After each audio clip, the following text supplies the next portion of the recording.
예레미야서 22장 10절로 19절 말씀 우리 한 목소리로 봉독하겠습니다. 시작.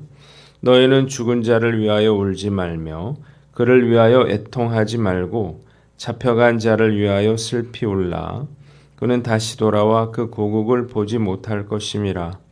여호와께서 유다 왕 요시아의 아들 곧 그의 아버지 요시아를 이어 왕이 되었다가 이곳에서 나간 살룸에 대하여 이와 같이 말씀하시니라. 그가 이곳으로 다시 돌아오지 못하고 잡혀간 곳에서 그가 거기서 죽으리니 이 땅을 다시 보지 못하리라. 불의로 그 집을 세우며 부정하게 그 다락방을 지으며 자기의 이웃을 고용하고 그의 품삯을 주지 아니하는 자에게 화 있을진저 그가 이르기를 내가 나를 위하여 큰 집과 넓은 다락방을 지으리라 하고 자기를 위하여 창문을 만들고 그곳에 백향목으로 입히고 붉은 빛으로 칠하도다. 내가 백향목을 많이 사용하여 왕이 될 수 있겠느냐? 내 아버지가 먹거나 마시지 아니하였으며 정의와 공의를 행하지 아니하였느냐? 그때에 그가 형통하였었느니라. 그는 가난한 자와 궁핍한 자를 변호하고 형통하였나니 이것이 나를 알미 아니냐? 여호와의 말씀이니라.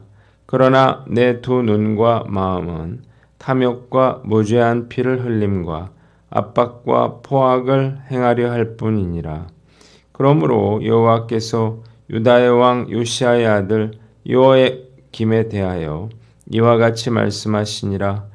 무리가 그를 위하여 슬프다 내 형제여 슬프다 내 자매여 하며 통곡하지 아니할 것이며 그를 위하여 슬프다 주여 슬프다 그 영광이여 하며 통곡하지도 아니할 것이라.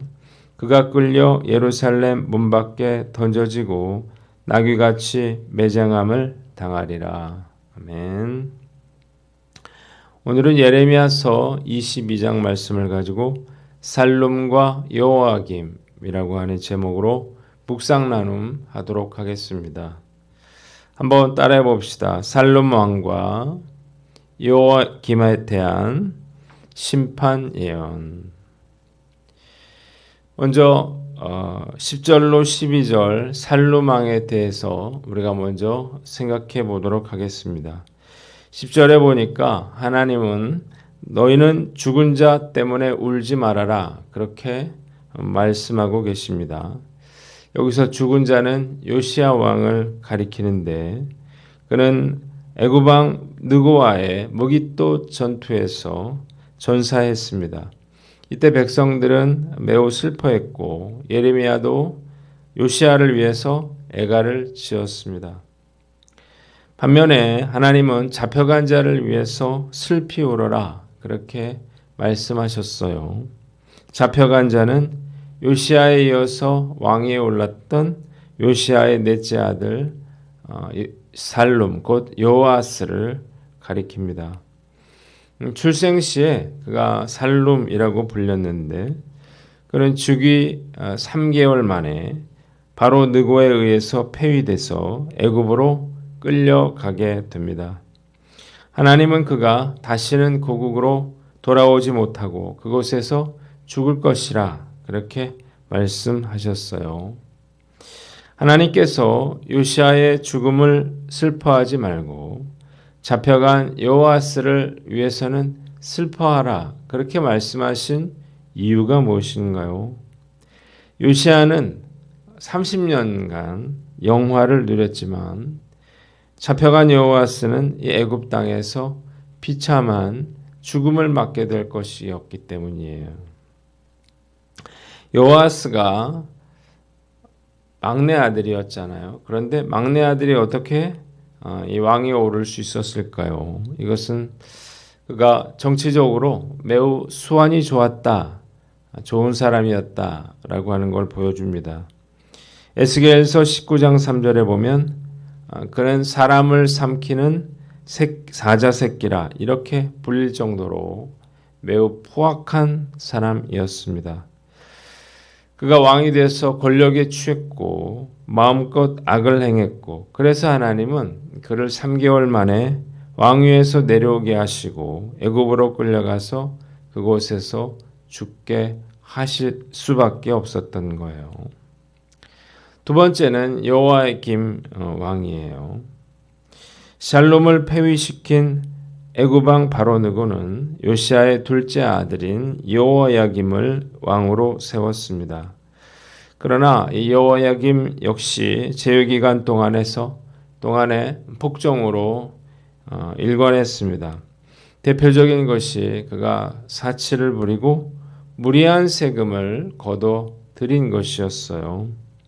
그는 자신의 왕궁을 아주 화려하게 짓기 위해서 무임금으로 백성들을 강제로 부역시키는 불법을 저지르게 됩니다. 이것은 하나님의 율법을 거스리는 중대한 범죄 중에 하나였어요. 이 하나님은 15절에 내가 백향목을 많이 사용해서 왕이 될 수 있겠느냐 그렇게 물으셨어요. 이 말은 왕권이라고 하는 게 왕궁을 화려하게 짓는다고 해서 확립되겠느냐라고 하는 그런 반문이에요. 하나님은 그의 아버지 요시야가 하나님 앞에 바로 서서 공의와 정의를 행하였을 때 하나님이 그에게 형통함을 주셨던 사건을 상기시키십니다. 가난한 자와 궁핍한 자를 변호해 주는 것이야말로 여호와를 아는 것이다. 그렇게 말씀하고 계시는 것입니다. 그러나 여호야김의 두 눈과 마음은 탐욕과 무죄한 죄를 흘리는 것과 백성을 억압하고 착취한 일에 바빴습니다. 그래서 하나님은 그 살룸과 마찬가지로 그를 심판하실 것이었어요. 그러나 그를 위해서 그 누구도 슬퍼하거나 통곡하지 않을 것이었습니다. 그의 시신은 바벨론의 침공으로 인해서 예루살렘 문 밖에 던져져서 나귀같이 매장될 것이라 이렇게 하나님이 말씀하고 계십니다. 한번 따라해 봅시다. 신앙을 계승하라. 요시야가 4명의 아들을 낳습니다. 첫 번째 아들은 요하난이고 둘째는 여호야김이고 세 번째가 시드기야고 네 번째가 살룸이에요. 요나단은 일찍 죽었고요. 그리고 3명의 아들들은 하나같이 악한 자들이었습니다. 이상한 건 요시야가 종교개혁을 일으킬 만큼 믿음이 좋았는데 왜 이 자식들은 이 모양이냐라고 하는 거죠. 이유가 무엇일까? 우리가 한번 생각해 봐야 됩니다. 믿음의 거장들이 의외로 자식들을 믿음으로 잘 키우지 못하는 경우가 종종 있습니다. 세계 최대의 교회를 세운 돌아가신 조용기 목사님도 그러했어요. 이 조 목사님의 아들은 3번 결혼했다가 3번 이혼했고 그리고 내연관계를 통해서 또다시 아들을 낳기도 했는데 조 목사님은 생전에 농담조로 머리숱과 아들에 대해서는 얘기하지 마세요. 이렇게 말을 했다 그래요. 이런 분들의 문제가 뭔가 본인들이 너무나 바빠서 자식들의 신앙교육에 소홀했던 것은 아닌가 이런 생각이 듭니다. 부모가 자식에게 모범을 보이면 자식들이 알아서 그 부모의 믿음을 따라갈 것이다 라고 생각하는 그런 성도들이 적지 않은데 그럴 수도 있지만 그렇지 않을 수도 있다는 사실을 알아야 합니다. 알아서 그 부모가 믿음 생활 잘하는 걸 보고 자식도 그 믿음의 사람이 되는 건 아니에요. 부모가 자녀에게 그런 신앙적인 모범을 보이는 것과 별개로 부모는 자식이 하나님을 경험할 수 있도록 최선을 그런 노력을 다해야 한다는 것입니다. 그러니까 그 하나님이 자기가 경험하지 않으면 그냥 아버지의 하나님인 거요. 또 그냥 어머니의 하나님일 뿐이죠. 그래서 부모는 자식을 위해서 열심히 기도해 줄 뿐만 아니라 이 자식이 하나님을 만날 수 있도록 늘 말씀으로 권면하고, 가장 중요한 건 언제일지 모르지만 그가 하나님을 체험할 수 있도록, 하나님을 만날 수 있도록 그렇게 기회를 제공해 주어야 한다는 것입니다. 말씀을 묵상하면서 한번 제 삶을 한번 돌아봤는데, 저는 제 딸이 어렸을 때부터 이제 교회학교, 그리고 비전스쿨 이런 것들을 통해서 말씀을 이렇게 읽을 수 있도록, 매일 큐티할 수 있도록 그렇게 했고, 또 중고등부 때는 YFC 수련회 여기 보내서 성령 체험할 수 있는 그런 기회를 갖도록 해줬습니다. 그런데 이게 쉽지는 않았어요. 그런데 다행인 것은 비전스쿨의 전도사님과 또 선생님들이 제 딸이 흔들릴 때마다 이렇게 붙잡아 준 거죠.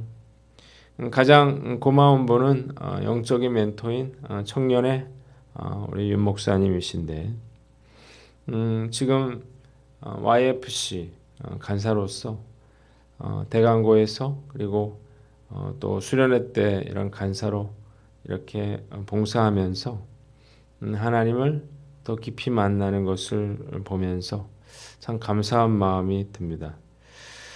부모가 신앙생활을 열심히 하면 자녀들이 저절로 믿음이 좋아지는 것이 아니라는 사실을 알아야 됩니다. 그래서 부모라면 항상 자녀가 믿음으로 그렇게 성장해 나갈 수 있도록 끊임없는 노력을 기울여야만 합니다. 제 딸뿐만 아니라 함께 믿음으로 잘 자라준 청년들을 보면 마음이 흡족하고 또 하나님께 감사를 드립니다. 우리가 알아야 될 건 계속해서 권면해야 한다는 거예요. 우리가 자녀가 언제 하나님을 깊이 만나게 될지 모르잖아요.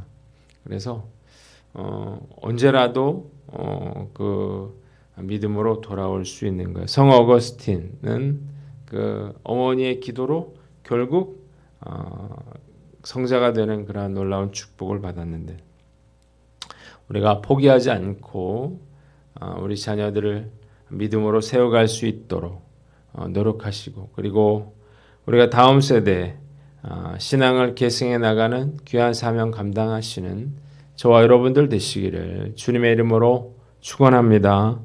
두 번째는 정의와 공의를 행하라는 것입니다. 한번 따라해 봅시다. 정의와 공의를 행하라. 여호야김은 화려한 왕궁을 세우기 위해서 불법을 저질렀어요. 왜 그가 이렇게 무리한 일을 벌였는가? 화려한 왕궁을 통해서 자신의 위엄을 드러내고 왕권을 강화하려고 하는 것이었어요. 그러나 그의 생각은 너무나 잘못된 것이었죠. 왕권은 이런 화려한 왕궁으로 강화되는 것이 아니고, 형통도 인간적인 노력으로 얻어지는 것이 아니기 때문이에요.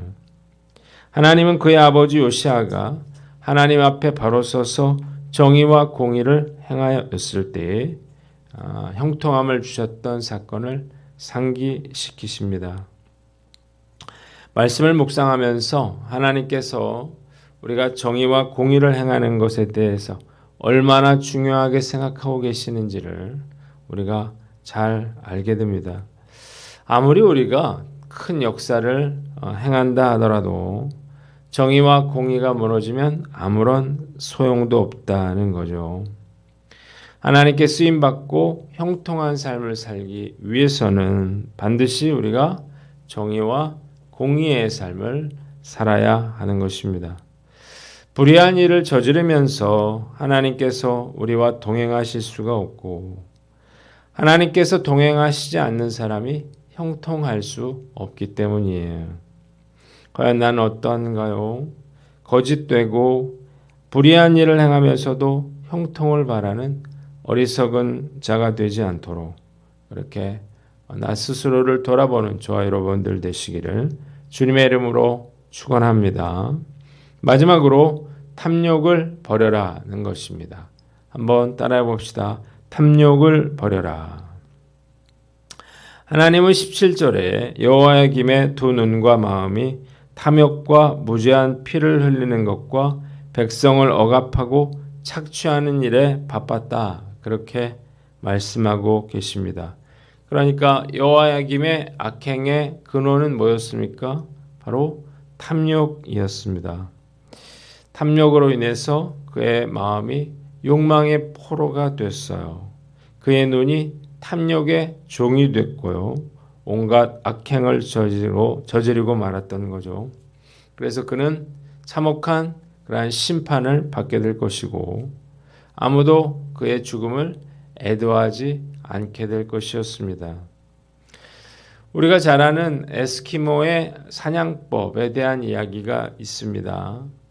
날카롭게 이렇게 간 칼들을 얼음이나 눈 위에 꽂아놓고 이 칼날에 동물의 피를 이렇게 묻혀놓는 거죠. 그러면 피냄새를 맡은 늑대들이 와서 이 칼날을 핥기 시작하는 것입니다. 점차 이 칼날이 드러나게 되지만 피맛을 들인 늑대는 자기 혀가 베이는 줄도 모르고 열심히 그 칼을 핥다가 쓰러져 죽게 되는 것입니다. 인간의 탐욕도 마찬가지죠. 탐욕의 마음을 빼앗기면 결국 죽음에 이르게 됩니다. 욕심을 그칠 줄 모르면 욕심 부리던 것을 잃게 되고 가진 것에 만족할 줄 모르면 가진 것까지 잃게 된다라고 사마천이 이야기했어요. 탐욕의 마음을 빼앗기지 않도록 우리가 최선을 다해서 노력해야만 합니다. 요즘 젊은이들이 정말 힘들겠다 그런 생각이 들어요. 참 볼 때도 많고 또 갈 때도 많고 살 것도 많고 먹을 것도 많은 그러한 시대를 살아가고 있기 때문인데 요즘 친구를 만나서 밥 먹고 차 마시면 좋게 5만 원은 들겠다 그런 생각이 듭니다. 그 어느 때보다 돈을 우상으로 섬기기 쉬운 그러한 시대를 살고 있는데요. 그렇다 하더라도 탐욕에 빠져서 물질의 포로로 살아서는 안 되겠다는 것입니다. 여호야김처럼 그렇게 불행한 삶을 살게 될 것이기 때문이에요. 말씀 앞에서 저는 어떤가 한번 살펴봤는데 지금은 돈이 없어서 탐욕의 유혹에서 벗어나 있는 것처럼 보이지만 절대 방심해서는 안 되겠다 그런 생각이 듭니다. 여러분들은 어떤가요? 오늘 말씀 앞에서 탐욕이 모든 악행의 근원이다 라고 하는 사실을 깨닫고 우리의 마음과 생각을 지켜나가시는 저와 여러분들 되시기를 주님의 이름으로 축원합니다. 기도하겠습니다.